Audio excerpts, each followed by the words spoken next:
کسی جگہ پہ، اور بہت مشکل سے وہ ملتا بھی نہیں ہے. یہ ساری چیزیں، تو یہ ہمیں چیز بتاتی ہے صبر کے بارے میں. اب صبر ہم لوگ کب کب کرتے ہیں، صبر کو استعمال کرتے ہیں، صبر کے مورل کو ہم لوگ صبر کے مورل کو ہمیشہ ڈیلی لائف میں استعمال کرتے ہیں، حالانکہ ہمیں پتہ تک نہیں ہوتا، اس کا نہ پتہ چلتا ہے. ہم لوگ ویسے ہی اس کو استعمال کرتے ہیں، کبھی کبھار ہمیں پتہ چل جاتا ہے اس کے بارے میں، لیکن ہم لوگ کبھی کبھار زیادہ تر استعمال کرتے ہیں اس کے بارے میں ساری چیزیں. اچھا، تو بازگاہ آنٹی آپ مجھے کیا بتائیں گی اس کے بارے میں؟ تو پہلے ہم لوگ بازگاہ آنٹی سے سلام کر لیتے ہیں. ڈیئر برادرز اینڈ سسٹرز، السلام علیکم ورحمۃ اللہ وبرکاتہ. بازگاہ آنٹی آپ کیسی ہیں؟ وعلیکم السلام ورحمۃ اللہ وبرکاتہ. الحمد للہ میں ٹھیک ہوں، آپ کیسے ہیں؟ میں بھی ٹھیک ہوں بازگاہ آنٹی. تو آپ کیا کہیں گی جو میں نے ابھی بتایا اپنے دوستوں کو، جو جی، کہانی بتائی؟ آپ نے بہت اچھا ایکسپلین کیا. اور صبر جو ہے یہ تو بہت ہمارے ایمان کا حصہ ہے. صبر کرنے کی بہت درجات ہیں. جو لوگ صبر کرتے ہیں اللہ تعالیٰ ان کو بہت سے درجات سے نوازتے ہیں. اور قرآن پاک سے بھی ہمیں پتہ چلتا ہے، اور نبی صلی اللہ علیہ وسلم کی احادیث سے اور صحابہ کرام کی زندگی سے ہمیں صبر کا ہی تو درس ملتا ہے. یہ اتنی بڑی چیز ہے. تو سورہ آل عمران میں اللہ سبحانہ وتعالیٰ نے فرمایا ہے، یا ایھا الذین آمنوا اصبروا وصابروا، کہ اے ایمان والو صبر کرو اور دشمن کی مقابلے میں ڈٹے رہو. ٹھیک ہے. اور سورہ بقرہ میں ہے، وَاسْتَعِینُوا بِالصَّبْرِ وَالصَّلَاةِ إِنَّ اللَّهَ مَعَ الصَّابِرِينَ، کہ صبر اور نماز کے ذریعے سے مدد طلب کرو، بے شک اللہ تعالیٰ صبر کرنے والوں کے ساتھ ہے. ٹھیک ہے. آپ دیکھ رہے ہیں نا ابھی فلسطین میں جو جنگ چل رہی ہے، تو آپ حماس کے مجاہدین کو دیکھتے ہیں کہ کس طرح وہ صبر سے لڑ رہے ہیں. حالانکہ سب تعداد بھی کم ہے اور جنگی وسائل بھی کم ہے، دوسری طرف دشمن جو ہے وہ طاقتور ہے، اور لیکن وہ کیا کر رہے ہیں، وہ اللہ تعالیٰ سے مدد مانگ رہے ہیں. وہ صبر اور نماز کے ذریعے سے اللہ تعالیٰ پھر کیا کرتے ہیں، آپ کو ہمت دیتے ہیں، حوصلہ دیتے ہیں.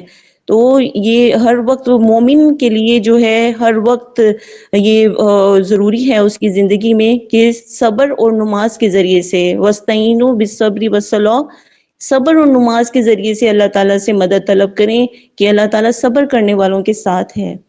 ٹھیک ہے. اور وَلَمَنْ صَبَرَ وَغَفَرَ إِنَّ ذَلِكَ لِمَنْ عَزْمِ الْأُمُورِ اور البتہ جس شخص نے صبر کیا وہ معاف کر دیا گیا، تو یہ بہت ہی ہمت کے کاموں میں سے ہے. تو صبر کرنا بہت ہی اللہ تعالیٰ کے نزدیک بہت ہی بڑی چیز ہے.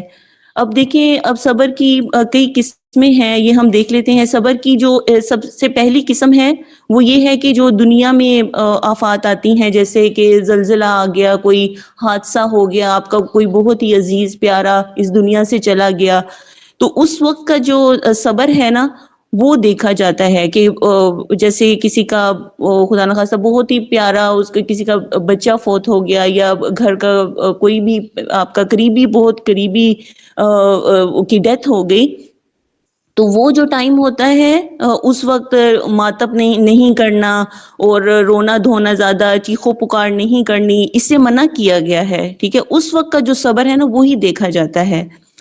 اور کہ اللہ تعالیٰ کی رضا کو تسلیم کر لینا بس، کیونکہ پھر اگر زیادہ وہ کریں رونا دھونا تو وہ پھر اللہ تعالیٰ کی ناراضگی ہوتی ہے. تو اس وقت صبر سے کام لینا ہوتا ہے جب آپ کا کوئی بہت ہی نقصان ہو جائے، کوئی قریبی آپ کا چلا جائے. اور دوسری قسم صبر کی ہے کہ جہاد کے وقت، کہ جہاد کے وقت آپ کو پتہ ہے کہ بہت سی مشکلات آتی ہیں، پریشانیاں آتی ہیں، اور اس وقت آپ کو وہ تکلیفیں برداشت کرنا، دشمن کے مقابلے میں ڈٹ کے کھڑے رہنا، وہاں سے بھاگنا نہ. ٹھیک ہے نا، کہ کوئی بھی پریشانی آئی اور وہاں سے راہ فرار نہیں اختیار کرنی، مطلب شجاعت اور مردانگی کے ساتھ ڈٹ کے مقابلہ کرنا ہے. ٹھیک ہے. دوسری صبر جہاد کے وقت آپ نے شو کرنی ہے.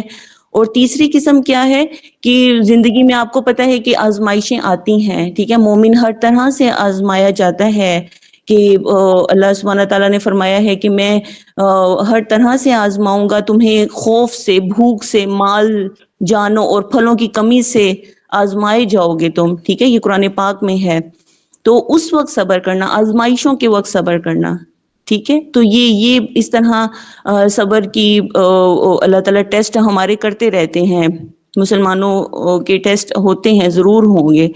اور ہمیں چاہیے کرنا کیا چاہیے کہ ہمیں سب کچھ اللہ تعالیٰ کی رضا کو مانتے ہوئے سب کچھ برداشت کرنا چاہیے استقامت کے ساتھ. ٹھیک ہے، صبر جو ہے وہ مومن کا بہت بڑا ہتھیار ہے، اس سے استقامت نصیب ہوتی ہے. ٹھیک ہے، کنسسٹنسی آتی ہے آپ کے اعمال میں، آپ بالکل کنسسٹنٹ رہتے ہیں اپنے ہر عمل میں. تو یہ طاقت ہے، بہت بڑا ہتھیار ہے مومن کا صبر کرنا. جی. اور میں نے یہ دیکھا ہے کہ جو امیر لوگ ہوتے ہیں بہت بلین ایئرس، وہ کیسے نیچے ہی گر جاتے ہیں اچانک سے، کہ ان کی سارے پیسے ختم بھی ہو جاتے ہیں. تو ہوتا ہی ہے کہ اگر وہ مسلمان ہوتے ہیں کچھ بلین ایئرس، تو وہ بھی یہی کرتے ہیں کہ اگر ان کے پیسے ختم ہو جاتے ہیں تو پھر ان کو اللہ تعالیٰ یاد آ جاتا ہے، اور پھر وہ اللہ تعالیٰ سے کہتے ہیں اللہ پلیز دے دینا، پلیز پلیز، یہ کرتے رہتے ہیں. پھر جب اللہ تعالیٰ دیتا ہے تو واپس چلے جاتے ہیں، وہ بھول جاتے ہیں اللہ تعالیٰ کو کہ وہ کون ہے، صبر نہیں کرتے وہ. جی بالکل ایسی ہی ہے بیٹے. میں آپ کو ایک حدیث سناتی ہوں، مسلم میں ہے. حضرت ابو یحییٰ صہیب بن سنان رضی اللہ عنہ سے روایت ہے، رسول اللہ صلی اللہ علیہ وسلم نے فرمایا، مومن کا معاملہ بھی عجیب ہے، اس کے ہر کام میں اس کے لیے بھلائی ہے، اور یہ چیز مومن کے سوا کسی کو حاصل نہیں ہوتی. اگر اسے خوشحالی نصیب ہو تو اس پر اللہ تعالیٰ کا شکر ادا کرتا ہے، تو یہ شکر کرنا بھی اس کے لیے بہتر ہے، کیونکہ شکر کرنے سے اجر ملتا ہے. اور اگر اسے کوئی تکلیف پہنچے تو صبر کرتا ہے، اور یہ صبر کرنا اس کے لیے بہتر ہے، کیونکہ صبر کی بجائے خود نیک عمل باعث اجر ہے. ٹھیک ہے، یعنی کہ مومن پر جب خوشحالی آتی ہے، جب وہ پراسپیرٹی کی حالت میں ہوتا ہے، تو تب وہ شکر کر رہا ہوتا ہے اللہ تعالیٰ کے کہ اللہ آپ نے مجھے اتنی نعمتیں دی ہیں، اس پہ شکر ادا کر رہا ہے، پھر بھی اس کو ثواب مل رہا ہوتا ہے، اجر مل رہا ہوتا ہے. اور جب اس پہ کوئی مصیبت آتی ہے، کوئی تکلیف آتی ہے، تو پھر کیا کرتا ہے، وہ صبر کرتا ہے، اور صبر کرنے پہ پھر اس کو اجر مل رہا ہوتا ہے. تو کتنی بڑی بات ہے نا، مومن کو ہر طرح سے فائدے ہی فائدے ہیں جب آپ اللہ تعالیٰ کی لیے سب کچھ برداشت کر رہے ہوتے ہیں کہ اللہ تعالیٰ ہی مجھے اس مشکل سے نکالیں گے، تو پھر اس کا اجر ملتا ہے. اور کوئی بھی بے شک دنیا کا جتنا بڑا سے بڑا آپ کا نقصان ہو جائے، بزنس میں، آپ کی جاب میں جاب چلی جائے، بزنس ختم ہو جائے، یا آپ کا کوئی جان سے پیارا چلا جائے، ہر جتنی سی بھی بڑی کوئی بھی آپ سینیریو لے لیں، تو اس میں آپ نے صبر کرنا ہے بس. تو اللہ تعالیٰ آپ کو ہر مشکل سے نکلنے کا حل بتا دیتے ہیں آپ صبر کرنے سے آپ کے نا. تو یہ بہت بڑا ہتھیار ہے. میں نے آپ کو پہلے بتایا نا کہ صبر مومن کا بہت بڑا ہتھیار ہے. تو ہر مشکل میں، ہر پریشانی میں صبر کرنا چاہیے. کیونکہ میں نے دیکھا ہے کہ جب امیر ہوتے ہیں تو وہ غریب ہوتے ہوتے جا رہے ہوتے ہیں اور نیچے جا رہے ہوتے ہیں، تو وہ ٹینشن میں آ جاتے ہیں، اسٹریس لیتے ہیں، ساری چیزیں کرتے ہیں، روتے ہیں دھوتے ہیں، اللہ تعالیٰ کو بھی نہیں بلاتے کچھ تو. جی بیٹی، اسی لیے تو اللہ تعالیٰ سے کنیکشن ہمارا بنانا بہت ضروری ہے، کیونکہ آپ کو پتہ ہے لائف بالکل ہی، وہ کہتے ہیں نا کہ life is not a bad of roses, کہ ہر وقت نہیں زندگی اچھی چل رہی ہوتی، مشکلات آتی ہیں ضرور. اور اسی سے ہی تو، کیونکہ دیکھیں یہ دنیا جو ہے نا، ہم ٹیسٹ کے لیے یہاں پر بھیجے گئے ہیں. یہ دنیا دارالامتحان ہے، یہاں ہمارے ٹیسٹ ہو رہے ہیں.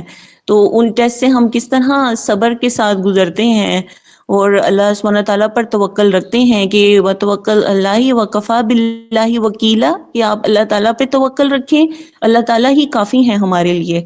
تو جب ہم مشکل وقت میں اللہ تعالیٰ پر توکل کریں گے، صبر سے کام لیں گے، تو اس مشکل سے نکلنے کا حل بھی اللہ تعالیٰ ہی ہمارے لیے نکالیں گے، وہی ہمیں سیدھا رستہ دکھائیں گے. اسی لیے ہے کہ اہدنا الصراط المستقیم ہم سورہ فاتحہ میں پڑھتے ہیں، ہر نماز کی ہر رکعت میں ہم سورہ فاتحہ میں یہ دعا مانگتے ہیں کہ اللہ سبحانہ تعالیٰ ہمیں سیدھے راستے پہ رکھیں، ہدایت دیں ہمیں. تو ہم یہ دعا مانگ رہے ہوتے ہیں. تو اسی سے ہی ہمیں مشکل کے وقت بھی ہمیں رہنمائی ملتی ہے. جی جی.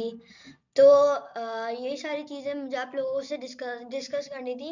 ڈیئر برادرز اینڈ سسٹرز، یہ پیس کیا ہوتا ہے، صبر کرنے کس کا نام ہوتا ہے، صبر کون کرتا ہے، کیوں کیا جاتا ہے، تو یہ ساری چیزیں مجھے آپ لوگوں سے ڈسکس کرنی تھی آج کے سیشن میں. تو ہوپ سو کہ آپ لوگوں کو سب کچھ سمجھ آ گیا، اور مورل کا بھی، اس مورل کا سمجھ آ گیا سب کچھ، کہ صبر کیسے کیا جاتا ہے. ساری چیزیں اندر دی ہوئی ہیں، مطلب ابھی ہم نے ڈسکس بھی کی ہیں بازگا آنٹی سے، اور اس کی وجہ سے ہم لوگ بازگا آنٹی اس سے شکریہ کہتے ہیں. تھینک یو ویری مچ بازگا آنٹی. جی بیٹا، جزاک اللہ خیر، بہت آپ کا بھی بہت شکریہ۔ تو اب میں ریپ اپ کرتا ہوں ڈیئر برادرز اینڈ سسٹرز، اور ریپ اپ کرنے کے ساتھ ساتھ جزاک اللہ خیرن کثیرہ، السلام علیکم ورحمۃ اللہ وبرکاتہ بازگان آنٹی، وعلیکم السلام ورحمۃ اللہ وبرکاتہ۔ اللہ حافظ۔ اللہ حافظ۔